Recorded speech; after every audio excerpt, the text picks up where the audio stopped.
నమస్తే. ఉమ్మడి కరీంనగర్ జిల్లాలో ప్రభుత్వ పాఠశాలలో చదువుతున్న విద్యార్థులకు ప్రోత్సాహాన్ని ఇచ్చే విధంగా మండల స్థాయిలో ప్రథమ, ద్వితీయ, తృతీయ శ్రేణిలో ఉత్తమ ప్రతిభ కనపరిచిన విద్యార్థులకు ప్రోత్సాహాన్ని ఇచ్చే విధంగా ఇంపాక్ట్ క్లబ్ ఇంటర్నేషనల్ ఫౌండేషన్ మరియు శ్రీనివాసుల సేవా సంస్థ వీరిరువురు కలిసి ఒక గొప్ప కార్యక్రమాన్ని అయితే నిర్వర్తించారు.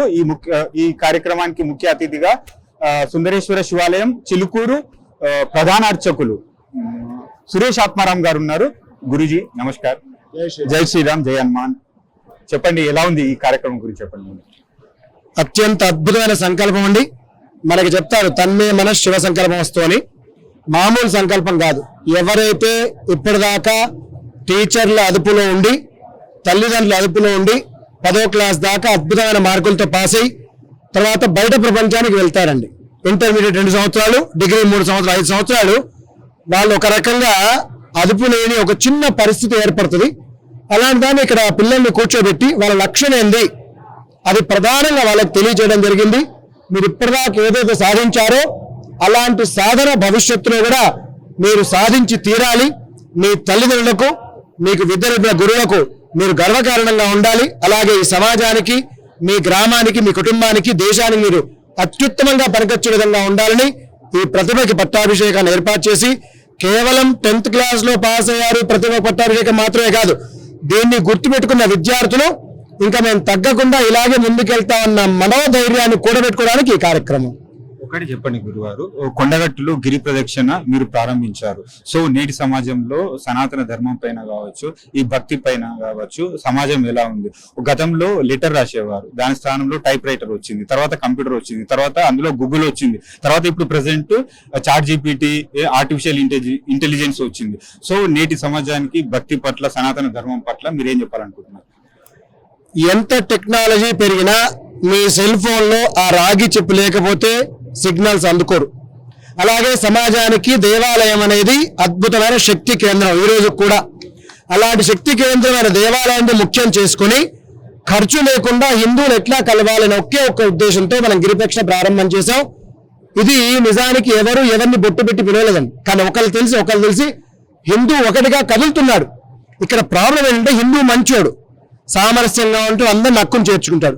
అలాంటి హిందువులు కూడా మిగతా మతం వాళ్ళు, ఎడారి మతాల వాళ్ళు ఇబ్బంది పడుతూ తిరిగి హిందువు కూడా ఆ టైంలో తయారయ్యే విధంగా దాన్ని ఏం చేస్తారంటే ప్రేరణ చేస్తున్నట్టుగా ఉంటుంది పరిస్థితి.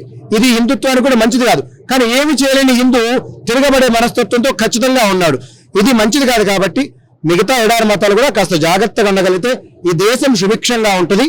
హిందువు కూడా అందరిని హక్కును చేర్చుకునే అవకాశంలో ఉంటాడు. భారతదేశం పరమ పవిత్రం. భగవంతుడు తనకు తానుగా సృష్టించుకున్నది ఈ భారతదేశం.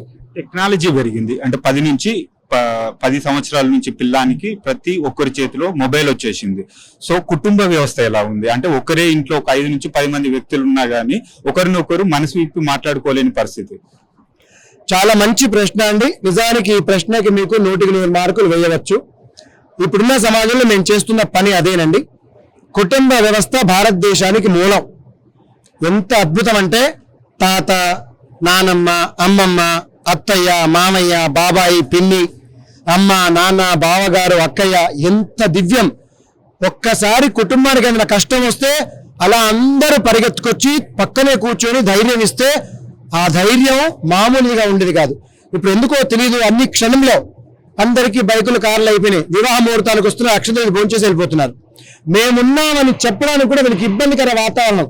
కానీ ఈరోజు గమనించామండి, ఒక సత్సంకల్పం తీసుకుంటే అది తెలంగాణ శ్రీనివాసుల సేవా సంస్థ 45,000 మంది యొక్క యజమానులతో, శ్రీనివాసుల సభ్యులతో, అలాగే ఇంపాక్ట్ సేవా సంస్థ దీంట్లో జాయిన్ అయ్యి, అలాగే బాలాజీ అన్నసత్రం వాళ్ళ దాంట్లో జాయిన్ అయ్యి, అలాగే ఇంకా అనేక సంస్థలు వాళ్ళకి అద్భుతంగా సహకరిస్తే ఈరోజు గమనించాం ఎంతమందికి మేము సన్మానం చేస్తుంటే చాలా ఆనందం వేసింది.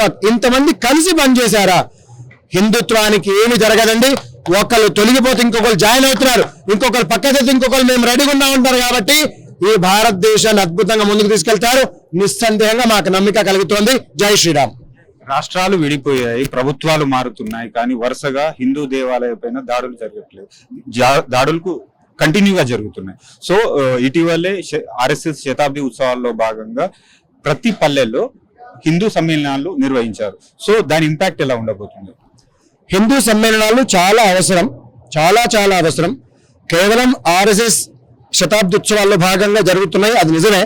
కానీ అలా అంతేకాకుండా చాలా చోట్ల జరగాలి. ముఖ్యంగా అది మీరు ఏ దేవాలయం తీసుకోండి, శివ కళ్యాణం, రామ కళ్యాణం, వెంకటేశ్వర కళ్యాణం, భక్తులు చాలా మంది వస్తుంటారు. వాళ్ళకి మనం పాపం పోయింది, పుణ్యం వచ్చిందని సంకల్పం చెప్తాం, అది మంచిదే, తప్పేమీ కాదు. ఆ వేదం, శాస్త్రం, పురాణం, ఇతిహాసం అవన్నీ నడవాలి. కానీ అవన్నీ మిగిలాలంటే అసలు హిందూ మిగిలాలిక. కాబట్టి అలాంటి సమయాల్లో కూడా హిందూ ఏకాత్మత కోసం మన అయ్యగారులు లేదా ఆ కమిటీ, ఆ దేవస్థానం సిబ్బంది చెప్పగలిగే సమయం కేటాయించుకోవాలి, నిస్సందేహంగా సమయం కేటాయించుకోవాలి. రెండోది, హిందూ అనేవాడు చాలా ఓపిక వ్యక్తి అండి. తన పని తాను చేసుకుంటాడు. తన పని అంటే చేతి వృత్తులు. నిజానికి అద్భుతంగా ఎవరిని ఇబ్బంది పెట్టకుండా బతికేవాడు హిందూ మాత్రమే.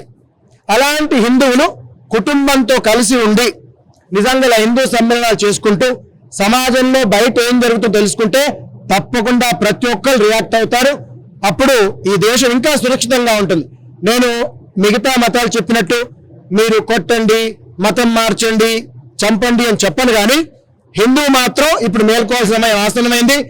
కనీసం పాము కాటు వేయకపోయినా మేము బుస కొడతాం లేదా వినకపోతే కాటు వేస్తామనే పరిస్థితి ఖచ్చితంగా హిందూ కల్పించుకోవాలి. జై శ్రీరామ్.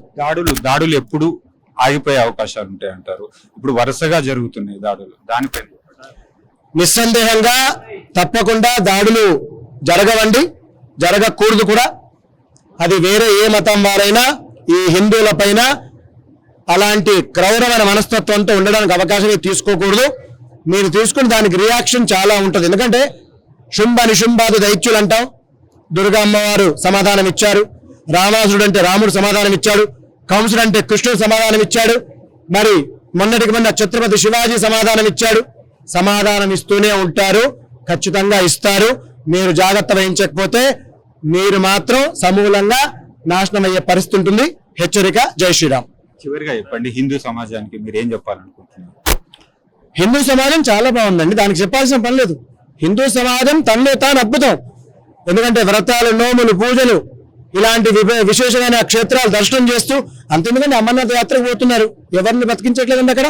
నిత్య కళ్యాణం పచ్చతో అద్భుతం. అందుకని హిందువుకి చెప్పాల్సిన పనే లేదు. హిందూ అద్భుతం, అద్భుతం అంటేనే హిందూ. కాబట్టి ఆ హిందూ తప్పకుండా దేశాన్ని ధర్మాన్ని రక్షించుకుంటారు. జై శ్రీరామ్.